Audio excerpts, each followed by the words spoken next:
Hey everybody, BD here, and I'm very excited about this Zoom interview right now. A legend in animation himself, Genndy Tartakovsky. I'm a huge fan of your work.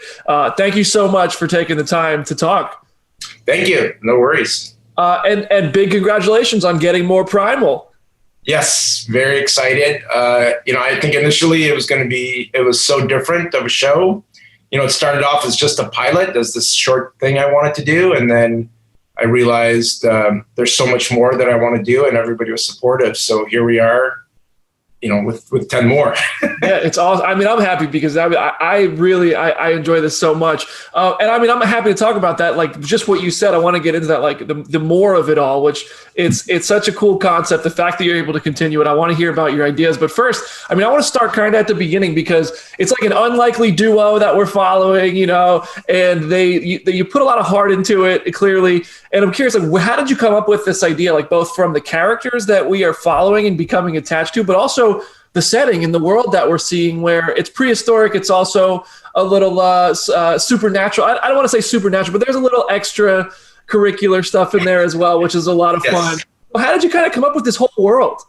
Well, it actually started off as a kid's show. Like I was doodling this little caveman type kid and a little baby T-Rex, and and they would have adventures together, but it never went anywhere and kind of felt, I don't know, didn't feel original. And then later when we were doing the adult Samurai Jack, there was such a strong reaction from the silent sequences, right? The ones without dialogue, that I started to think about, I wonder if I could do a show with just made up of these sequences. And then I go, well, if they can't talk, can't be forced. So who doesn't talk? I'm like, oh, right. Cavemen kind of don't talk. They don't have to. And then it started to, then I took my old idea, put it into this new adult setting, and started to realize, oh, right, I haven't really done a relationship between a man and a beast. And so I started to mine that relationship more, and, about these two characters who suffer loss, and that bonds them together, and they find a way to survive together. And then it just started to write itself. And I'm a huge Conan fan, Conan the Barbarian, but from the books, right? From the books are written so fun and so interesting. And I kind of wanted to do those type of stories because in the books, you kind of drop in, he's walking in the desert. There's a sandworm that comes out from the desert. He's got to run to a city. He has to deal with these things, right? And it's so fun. And you explore his character through these events and stuff. And so I thought, I'm just going to drop him into this prehistoric world. It's going to start off very, as real as we can get, even though right away it's man and dinosaur didn't exist. So we're making a leap of faith. And then the world will unravel as we get deeper and deeper into the season. We see, that there's monsters and zombies and all this kind of stuff.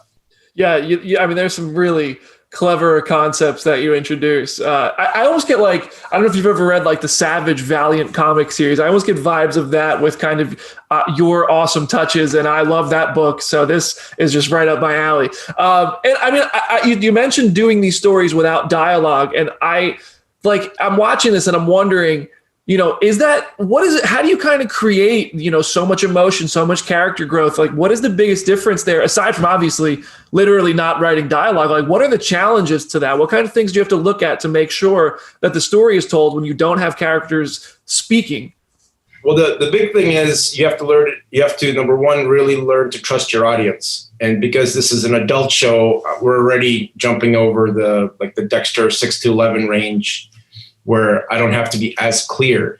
And part of that is leaving it a little gray, right? Like I know what we're trying to say with the story, but if you read something else into it a little bit here and there, that's totally okay, right?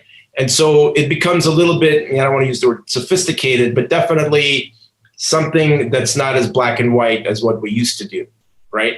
And the subtlety becomes huge. So when we're writing the stories and storyboarding them and drawing them, each expression is super important. It's the timing is even more important. And so you're trying to get a feeling between the two of them. And as my career has progressed, my timing is slowing down actually. Right. Because I feel like in the beginning, it's all about being snappy, snappy, snappy and being kind of, whatever, sexy. And then you realize like, yeah, I'm just rushing through everything. And when I watch, a Sergio Leone film or Apocalypse Now or something, or Godfather, the acting takes its time. Right. And I feel like in animation, we don't. Yeah. So I decided, even in Jack, where we slowed things down, I'm going to go even slower. So there's room for the music, there's room for the emotion to kind of grow. And it's either going to fail and people are going to be bored, or they're going to get sucked into it. And that's what I started to do, and started to build slower timing, give you a sense to get into this world. And as I filled it with sound effects and music, it starts to resonate better. Yeah, the pace and the way everything is delivered. I mean, you pull it off so nicely. And I feel like especially in a year like this where, I mean, if you open social media, everyone feels so divided. At the same time, we're also very more connected than ever. This story of two characters who are an unlikely pair. I mean, it's a dinosaur and a caveman. You wouldn't imagine them coming together. As soon as you see how they do, it makes perfect sense. So, I mean, like, do you take that kind of stuff into account? Like how if people just work together, do you want to send any messages or anything like that with this story? I mean, if there's a message that people read out of it, that's great. But certainly I was never that type of storyteller. You know what I mean? Right. Because I think as a kid, we grew up in the 70s and early 80s. And so back then we were talked down to, don't do drugs or you're going to this, you know what I mean? It's all very in our face. And so I hated that as a kid. I wanted to be treated on an equal level. And so I think I have this kind of being very reserved about teaching lessons. Yeah. Certainly, just like you said, like if you picked it out of that, it's great. I'm trying to do a character story and build a relationship and build characters that are memorable and that will become alive. That's kind of the goal. Yeah, I mean, I love that. I think it tells a really cool story. People can take out of it what they want to take out of it, but ultimately the story is, and the characters are at the front of it. And I'm curious. You've done so many different kinds of animation at this point, and your resume is tremendous. What have been the biggest differences with this project? Like, have you learned anything from this, or kind of innovated or done anything differently that you haven't really done before that you've noticed? Yeah, I mean, for sure, the whole process is different because we're using this French Studio Le Cachette, and it is almost more of a feature production where before you put all your materials in the box, your timing, your drawings, your models, without getting too detailed, your backgrounds, and then you ship it off to Korea, and then they do it. The next time you see it is all done in a work print, full color, right? And it's usually just shocking. And I had, the best directors working, but there's still an inconsistency because they can only do so much. Yeah. Right. And so it was very frustrating. And for this show, because there's no dialogue, there's no break. Everything is hard. We found the studio, and now the process is they'll do the first step. I get to see all of it. I can make corrections. I send it back. I get to see the second step, so it's layout, animation, color. So we get to see every frame, and I get to adjust it or plus it or leave it alone. And it makes a completely different experience in making it. And that's why the quality has jumped so much, because not only are they amazing and they're super talented, it's also a chance for me to go over it and go, oh, this could be better. And, and I'm an animator at heart. And so, I love animating fights and runs and all this kind of stuff. And so that's been completely new.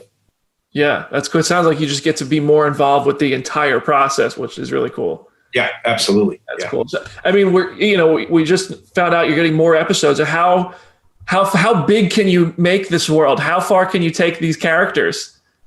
It's, I don't want to give anything away, but it is going to a insane place, and I'm so excited. And it's going to be the most, it'll be the most daring stuff storytelling wise I think we've done. Wow. Because not only do you want to push the visuals, you want to push the way you tell stories, right? And the way you feel about characters. And we kind of struck upon something, and we are just kind of going for it. and it's going to be bananas. Yeah. Oh man, Yeah. I'm fired up now. Oh man, I'm with it till the end now. But okay, so I was watching this, and just like I think it might have been this week or maybe the week before. Nobody knows what day it is this year. Right. But they just the news came out that Powerpuff Girls is getting a live action series, and I was watching this, and I was like, what would this look like? And I'm curious, from with everything you've worked on, do you have any projects of yours that you think might be cool to see get that treatment in addition to Powerpuff Girls? Like, is there anything you think could translate over? Like the lines between live action and animation are so blurred, right? I think anything could work. I mean, Dexter can work, and Samurai can work, and Primal could even work if you have this cool CG. I mean, if you take something of quality like a Jurassic Park animated T-Rex, and you have a big burly caveman with her, it could be super cool. It's super expensive, and in the jungles and everything, to make it look and feel right. You put you give the Revenant feel and tone to Jurassic Park, and all of a sudden now you got something crazy. So I think everything can cross over, but does it need to? Does it want to? Is it deserving? Yeah. And so I think that's the thing is. There's got to be a reason for it to be an animation and or live action. And so, I imagine everything as drawings because I'm such an animation enthusiast. And so that's kind of how it exists. And I have to work my way into live action and kind of picture it live and see where it goes. Yeah. Get Christopher Nolan in there and make everything practical for no particular reason. Yeah. So what is your when the news of like Powerpuff Girls getting that adaptation comes out? Like, what is your reaction to that? I don't know. I guess we'll see. Like, it's certainly interesting. Yeah. I don't know. It's hard when you I didn't create it, but obviously I worked on it a lot. But when you try to do a certain thing and then you're successful at it, and then somebody else takes it and now is going to make it a different thing. Is that good? Is it bad? Is it, they even made they made an anime from Powerpuff Girls, right? And it was like straight anime, and it's like, oh yeah, it lost a lot of some of the charm that I thought we had in the, American version. But it was good and it's in a different way too. So that's the thing. It's always like, who's going to do it? Is it going to be sincere? Is there a purpose for it besides just, oh, people know Powerpuff Girls, so let's do it, Yeah, I feel like that's always the question when anything, whether it's a comic or an animated title, it becomes another sort, it takes on a new life. You always kind of wonder, what's the goal here? How's it going to come out? Yeah. I hope, we're going to watch it. So I hope it's good. So Absolutely. And you mentioned, people taking over, like people taking work that you've done. I'm curious because I know you did storyboards for Iron Man 2, and I'm a huge Marvel fan.